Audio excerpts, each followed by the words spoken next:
Picture this, if you will. 30,000 winters before Christ, when the world was a vastly different place than anything we can truly comprehend today. We're talking about an era when the very concept of civilization as we know it didn't exist.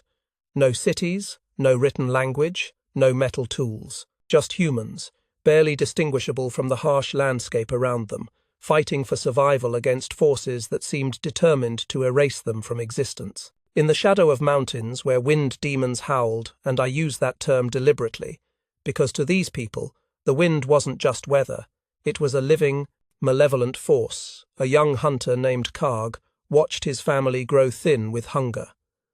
Now, when I say thin, I don't mean the kind of thin we might worry about in our modern world. I'm talking about the kind of starvation that turns children into walking skeletons, where every rib shows through skin stretched tight as drumheads. Every morning, hunters climbed treacherous passes where caribou herds moved like rivers of brown and white. Think about that image for a moment. These weren't small groups of deer we might see crossing a modern highway. These were vast migrations, thousands upon thousands of animals flowing across the landscape like living water. The protein walking around on four legs represented the difference between life and death for entire tribes. But here's the cruel irony that makes this story so compelling. All that food, all that salvation, was right there within reach. The hunters had spears, they had the skill, they had the courage to face down animals that could easily kill them with a well-placed hoof or antler. What they didn't have was an answer to their greatest enemy, the mountain winds that turned their spears into useless sticks, sending them spiraling wildly past their targets like leaves caught in a tornado. Can you imagine the frustration? The absolute soul-crushing defeat of watching your carefully aimed spear, the one that should have brought down dinner for your starving family, get grabbed by an invisible force and flung aside like it weighed nothing? Day after day, hunt after hunt, watching your children's faces grow more hollow, their eyes more desperate. The shame burned deepest when Karg returned to see his daughter's ribs showing through her skin, her eyes too large in her hollow face. Now, as a parent in the 21st century, you might think you understand parental guilt. But try to imagine coming home empty-handed, when empty-handed means your child might not survive another week. That's the kind of pressure that either breaks a person completely or forces them to think in ways no one has ever thought before. While others cursed the wind spirits, and they literally believed these were supernatural entities bent on human destruction, Karg did something different. He watched. This is where the story gets fascinating, because what Karg did next represents one of those crucial moments in human development where someone made the leap from accepting the world as it is to imagining how it might be changed. During a fierce blizzard that kept everyone huddled in their caves, he observed through the smoke hole as a maple seed spun down through the chaos. Think about this scene. While everyone else is huddled around fires, trying to stay warm, trying not to think about their empty stomachs, Karg is lying on his back, staring up through a hole in the roof, watching nature itself give him a lesson in aerodynamics. That maple seed cut straight as a thrown stone through winds that should have sent it tumbling. In our modern world, we understand the physics involved. We know about lift and drag, about how the seed's spiral design creates stability in flight.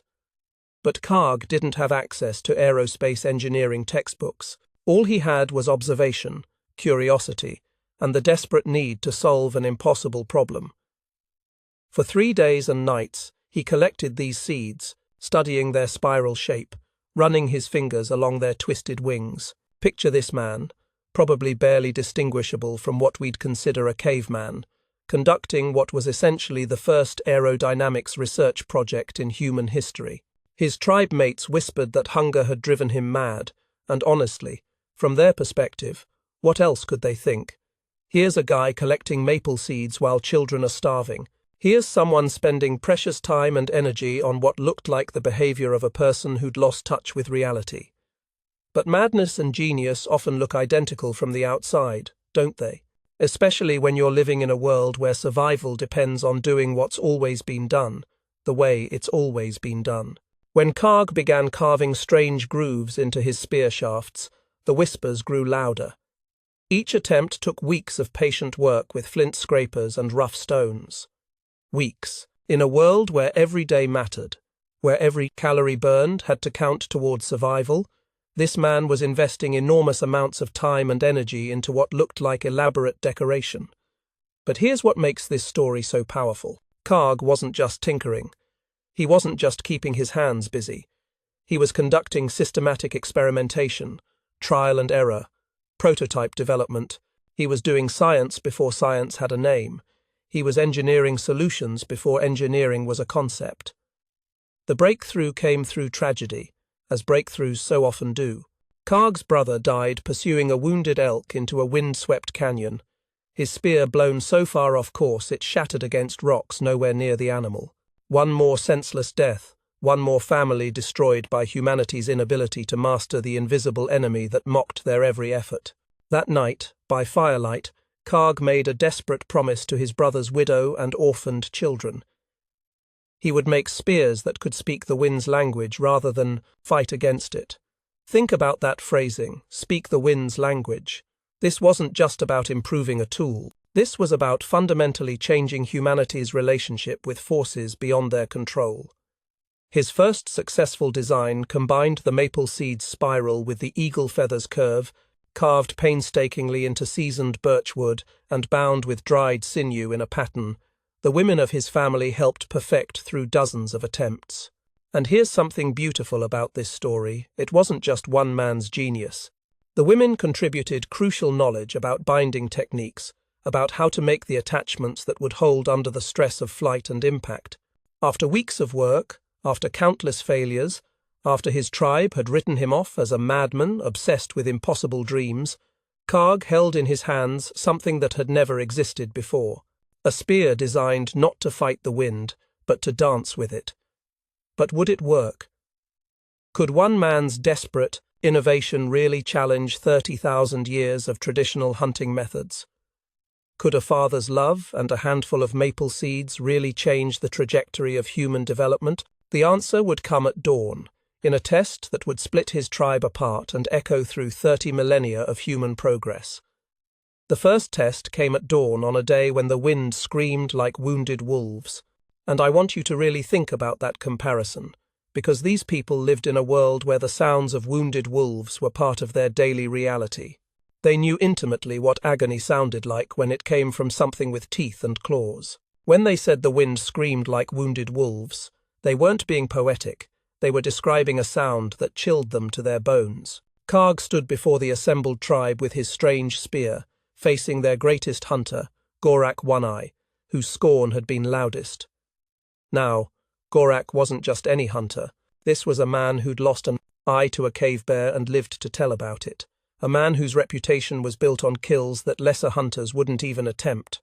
In our modern world, think of him as the equivalent of a Navy SEAL or a Special Forces operator, someone whose very presence commanded respect and whose judgment carried enormous weight.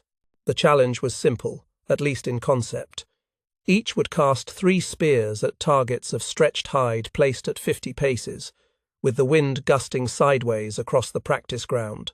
50 paces might not sound like much to us, but remember, these weren't modern javelins designed by aerospace engineers.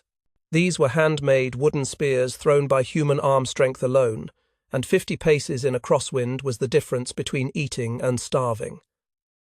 The entire tribe gathered to watch. This wasn't just entertainment, this was a moment that would determine their survival strategy for the foreseeable future.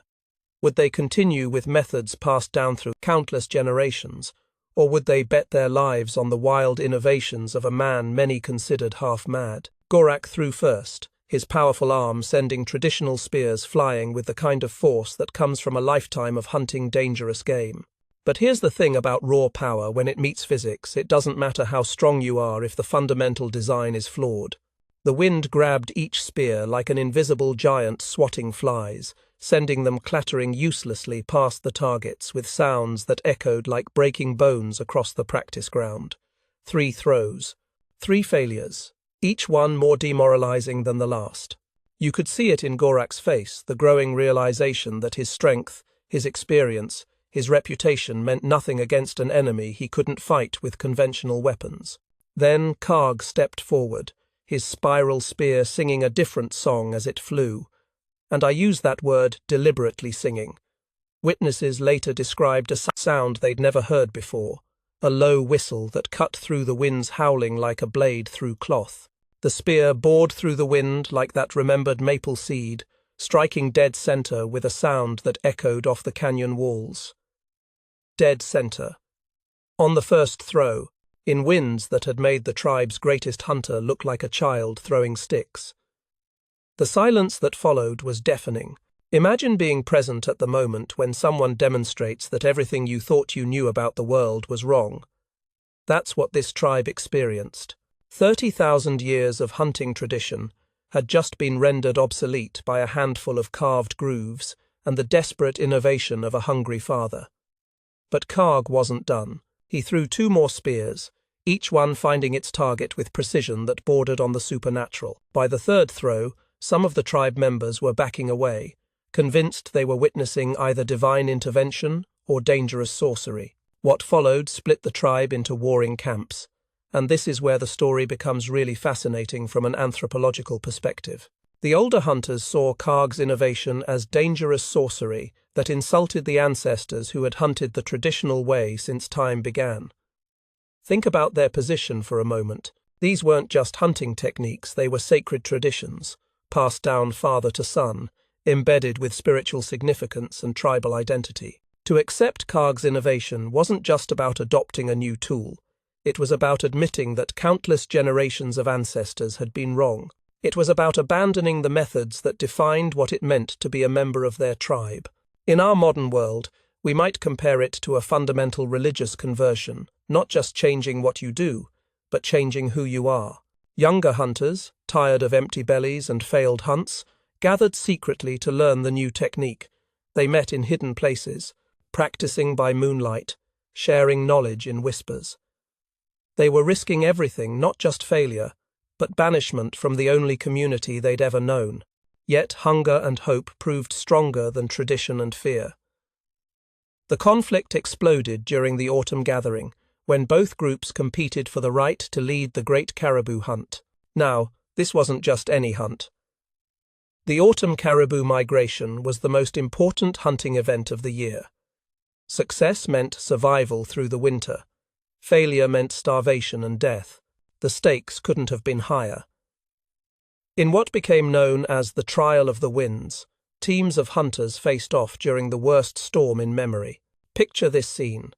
2 groups of humans, representing 2 completely different approaches to survival, competing in conditions that would challenge the limits of human endurance. The wind was so fierce that normal conversation was impossible. Visibility was reduced to mere yards. Traditional hunting wisdom said, no one should even attempt to hunt in such conditions, but that's exactly why the trial was perfect. In calm weather, skill and experience might have carried the traditionalists, but in the chaos of the storm, only technology that could work with the wind rather than against it had any chance of success. By sunset, Karg's followers had brought down 14 animals to the traditionalists' single lucky kill, 14 to 1. It wasn't even close. The new method didn't just work, it worked so dramatically better that further argument became impossible. But the moment that changed everything, the moment that transformed this from a technological innovation into a social revolution, came when Gorak's own son, Tor, walked across the divide carrying his father's famous spear. This was the spear made from the sacred wood of the grandfather tree, a weapon that represented not just Gorak's prowess, but his family's honor stretching back generations. In front of everyone, with the entire tribe watching in stunned silence, Tor began carving the spiral grooves into its ancient shaft. Think about the symbolism here. The son of the traditional leader, using the most sacred weapon in the tribe, physically transforming it according to the new method. It was like watching someone rewrite the Bible in real time. Gorak's rage turned to stunned silence as his son spoke of his own hungry children, of pride meaning nothing against starvation. Here was a father's love trumping tribal tradition, practical necessity overcoming cultural inertia. The young man's words cut through decades of accumulated authority and respect with surgical precision. One by one, other traditional hunters followed, until even proud Gorak himself came to Karg's fire, laying down his weapons in surrender to the new way. The great hunter, the man who'd defined excellence for an entire generation, acknowledged that the world had changed and that clinging to the old ways meant choosing death over life. But this transformation within one tribe was just the beginning. What happened next would spread this innovation across vast distances and multiple continents, creating the first global technological revolution in human history. The question wasn't whether the new method worked that had been proven beyond doubt. The question was how quickly knowledge could travel in a world without writing, without roads, without any communication technology beyond human memory and human feet. The transformation spread through networks of kinship and trade like floodwater, finding every channel down a mountainside. And that's not just a colourful metaphor, it's exactly how information moved in the ancient world. Just as water follows the path of least resistance, flowing through every crack and crevice until it reaches the lowest point, knowledge about Karg's innovation followed the invisible pathways that connected scattered human communities across vast distances. Young runners, selected for their speed and memory, carried not just the spears but the knowledge itself. Think about what this meant in practical terms. These weren't just messengers delivering a simple message, they were human libraries, carrying complex technical information in their heads across hundreds of miles of dangerous terrain. They had to remember precise groove angles, specific wood types, binding techniques, and testing methods, all without the benefit of written instructions or diagrams. They ran through forests where bears and wolves prowled, across frozen rivers that groaned beneath their feet, teaching the technique at each settlement in exchange for food and shelter. Picture one of these young men, probably no older than 16 or 17, arriving at a distant camp after days of running, exhausted, hungry, but carrying in his memory the secret that could transform an entire tribe's survival prospects. The teaching process itself was remarkable. Without written language, everything had to be demonstrated, practiced, and memorized. Master and student worked together for days or weeks, carving practice spears, testing different angles, adjusting techniques until the student could reliably reproduce the innovation. Only then would the runner move on to the next settlement, leaving behind teachers who could train others.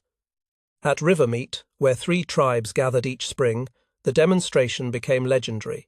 This was one of the great trading centers of the ancient world, a place where different cultures came together to exchange goods, stories, and knowledge. When Karg's followers arrived with their spiral spears, they didn't just tell people about the innovation, they proved it in the most dramatic way possible. Hunters with spiral spears brought down a whole family of deer in coordinated precision that looked like magic to watching eyes. Think about the impact of that demonstration. Representatives from dozens of tribes gathered for the most important trading event of the year, witnessing hunting success that defied everything they thought they knew about the limits of human capability. Word of that demonstration spread far beyond the gathering itself. Traders carried the story to distant lands, describing spears that could fly true in any wind, hunters who could bring down game with supernatural accuracy. The story grew in the telling, as stories do, but the core truth remained powerful enough to drive people to seek out the knowledge for themselves. But knowledge hoarded is power kept, and some tribes tried to control the innovation's spread.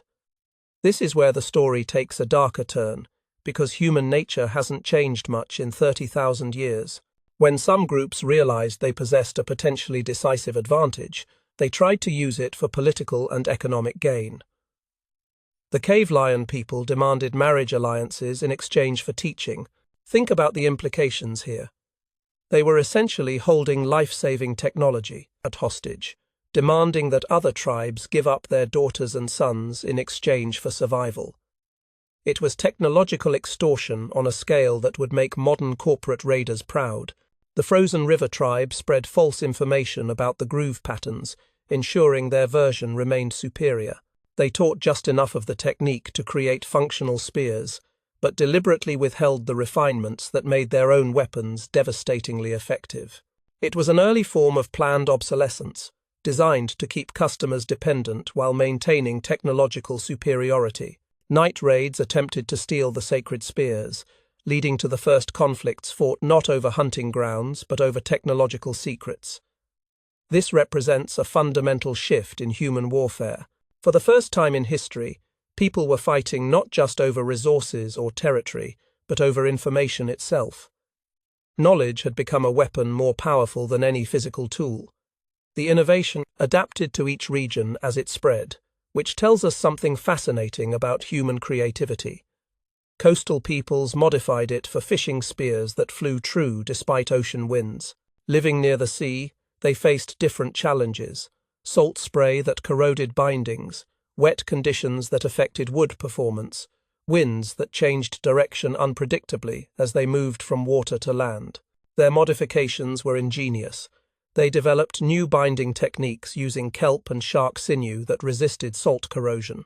They experimented with different wood treatments that improved performance in humid conditions. They even created specialized groove patterns optimized for the different flight characteristics needed when hunting fish rather than land animals. Forest dwellers created shorter versions for dense woodlands where wind swirled unpredictably between trees. In thick forest, the long-distance accuracy that made spiral spears so effective on open plains became less important than maneuverability and the ability to thread a spear between closely spaced obstacles.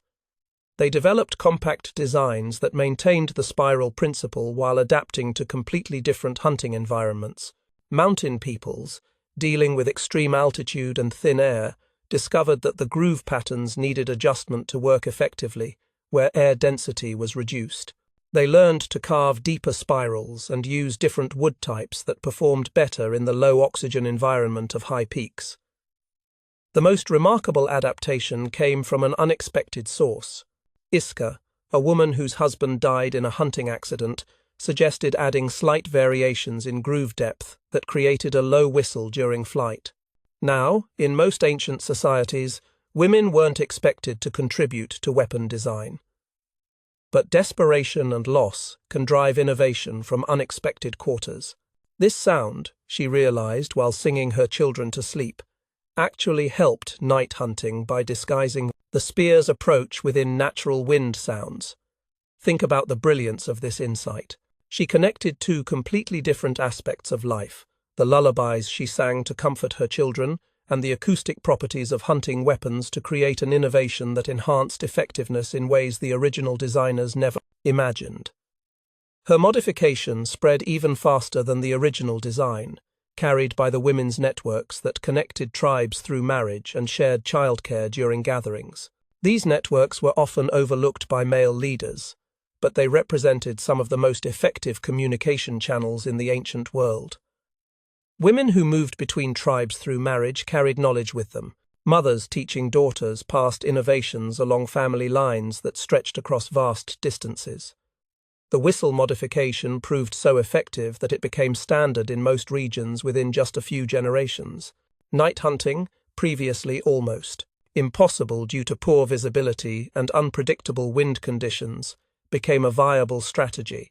This extended hunting opportunities, improved food security, and reduced the risk of encountering dangerous predators during daylight hours. But perhaps most importantly, the rapid spread and continuous adaptation of Karg's innovation demonstrated something unprecedented in human history. For the first time, a technological breakthrough had achieved truly global distribution within a relatively short time frame. Knowledge was moving faster than ever before, crossing cultural and geographical boundaries with unprecedented speed. This wasn't just about better hunting tools anymore. It was about the emergence of human networks capable of sharing complex information across vast distances. It was about the development of systems that could preserve, transmit, and improve upon innovations in ways that would accelerate human progress for millennia to come. The spiral spear had become more than a weapon. It had become proof that human ingenuity could spread like wildfire across the globe, that good ideas could triumph over entrenched tradition, and that the networks connecting scattered human communities were stronger and more extensive than anyone had previously imagined. In caves across 3 continents, paintings appeared showing spiraled spears in the hands of successful hunters, often surrounded by symbols representing wind transformed from enemy to ally. When we look at these ancient artworks today, we're seeing something remarkable: humanity's first attempts to document a technological revolution. These weren't just decorative paintings. They were instruction manuals, historical records, and celebration all rolled into one. Think about what it meant for these early humans to commit this knowledge to permanent form. Creating cave paintings required enormous effort. Pigments had to be gathered, often from distant locations. Mineral dyes required grinding, mixing, and preparation that could take days. The painting itself demanded climbing into deep caves, working by firelight in cramped, dangerous conditions where a single mistake could mean death. Yet they did it anyway. They invested this enormous effort to preserve the story of Karg's innovation for future generations. The fact that we find these images across such vast distances tells us something profound about how important this breakthrough was to the people who lived through it.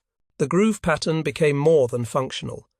It appeared in ceremonial objects, woven into baskets, painted on pottery, danced in rituals that celebrated humanity's first victory over the invisible forces of nature. This is where the story becomes really fascinating from an anthropological perspective. The spiral design had transcended its practical origins to become a symbol of human ingenuity itself. Master spearmakers became as valued as shamans. Their knowledge passed through bloodlines in songs that encoded precise angles and measurements within mythic stories. Think about the sophistication required here. These people developed a system for preserving complex technical information using only oral tradition. They embedded mathematical relationships within memorable narratives, ensuring that crucial knowledge could survive across generations without written language. These songs weren't just entertainment, they were databases. A master craftsman could listen to a traditional story and extract from it the exact specifications needed to create a functional spiral spear. The angle of the grooves, the depth of the cuts, the proper wood selection, the binding techniques, all of this technical information was encoded within mythological narratives that could be memorized and passed down intact for centuries. The ripples of Karg's innovation reached far beyond his frozen world, and this is where the story becomes truly extraordinary. When agriculture began 10,000 years later, the same principles that made spears fly true helped create better arrows for defending crops. The understanding of aerodynamics that Karg developed through desperate experimentation became foundational knowledge that informed human tool-making for millennia. The spiral concept influenced the design of grinding stones, improving efficiency in food processing. Water wheels incorporated spiral principles to maximize energy capture from flowing water. The knowledge that Karg discovered by watching maple seeds eventually helped humans harness the power of rivers and streams, transforming agriculture and enabling the growth of permanent settlements. When firearms were invented thousands of years later, the rifling in musket barrels that made them devastatingly accurate was based on the same principles Karg had discovered. The spiral grooves that spun projectiles for stability in flight, this concept traveled across 30 millennia, from a desperate father's innovation to weapons that would reshape global warfare. Modern ballistics engineers, studying those ancient spear points under electron microscopes, marvel at the sophisticated understanding of aerodynamics achieved through patient observation and endless trial. We have computers that can model airflow patterns, wind tunnels that can test designs under controlled conditions, advanced materials science that would seem like magic to ancient peoples. Yet these engineers admit that Karg's basic insights remain valid and impressive even by contemporary standards. The mathematical relationships he discovered between groove angle, projectile weight, and flight stability are essentially the same ones we use today in designing everything from bullets to rockets. His understanding of how spiral patterns create gyroscopic stability predated our formal mathematical description of these phenomena by thousands of years. In 1987, archaeologists excavating a cave in what is now France discovered what they believed to be Karg's final resting place. This discovery sent shockwaves through the archaeological community because it provided physical evidence for innovations that had previously existed only in theoretical models and cave paintings. 7 spiral spears surrounded a skeleton, their points aimed toward the cave mouth where wind still whistles. The symbolism is overwhelming. Even in death, this man who had dedicated his life to mastering the wind was positioned to face his ancient enemy, his weapons ready for one final confrontation with the forces that had driven his innovation. Among the grave goods lay hundreds of maple seeds, preserved by unique mineral conditions that had kept them intact for 30,000 years. When researchers analyzed these seeds, they found evidence of systematic collection and study. Different varieties, seeds from different seasons, specimens that showed signs of careful examination and measurement. This was a research collection, maintained by someone who understood that knowledge came from patient observation and systematic investigation. Most poignantly, they found the tiny skeleton of a child, perhaps that daughter whose hunger drove a father to challenge the wind itself. The bones showed signs of malnutrition, confirming that this family had indeed faced the starvation that motivated Karg's desperate innovation. Here was physical evidence of the human cost that drove one of history's most important technological breakthroughs. Today, experimental archaeologists struggle to recreate these spears, finding that the precise combination of groove angle, wood selection, and binding technique requires skills largely lost to time. Modern craftsmen, with access to power tools and precision measuring instruments, find it surprisingly difficult to match the performance of weapons created with stone tools and patient hand carving. The challenge isn't just technical, it's cultural. These ancient spearmakers possessed knowledge that was embedded in their entire way of life. They understood wood in ways we've forgotten, could read wind patterns with accuracy we can barely imagine, and had developed hand skills through lifetime practice that our tool-dependent culture struggles to replicate. Yet when experimental archaeologists do succeed in recreating functional spiral spears, these ancient weapons still fly true, carrying whispers of a desperate father's love through 30,000 years of human ingenuity. Test flights in modern wind tunnels confirm that Karg's designs perform as well as or better than many contemporary projectiles. The story of Karg and his spiral spears isn't just ancient history. It's a reminder that human ingenuity, driven by love and desperation, can overcome seemingly impossible obstacles. It's proof that innovation doesn't require formal education or advanced technology, just careful observation, persistent experimentation, and the willingness to challenge accepted wisdom. In our modern world, where we face challenges that seem as insurmountable as the wind demons that tormented Karg's people, his story offers hope. Climate change, resource depletion, technological disruption. These modern wind demons require the same kind of innovative thinking that transformed a handful of maple seeds into humanity's first aerodynamic breakthrough. Somewhere today, in laboratories and workshops around the world, modern Kargs are watching, experimenting, and refusing to accept that current limitations define future possibilities. They're studying nature's designs, questioning established methods, and working with the same desperate love that drove a father to carve spirals into spear shafts 30,000 years ago. The wind demons of our era may be different, but the human capacity for innovation remains unchanged. And somewhere in the next breakthrough that transforms our world, we'll find echoes of that ancient moment when one man's careful observation of falling seeds changed the trajectory of human development forever. The spiral continues, spinning forward through time, carrying the legacy of human ingenuity into whatever challenges await us in the centuries to come.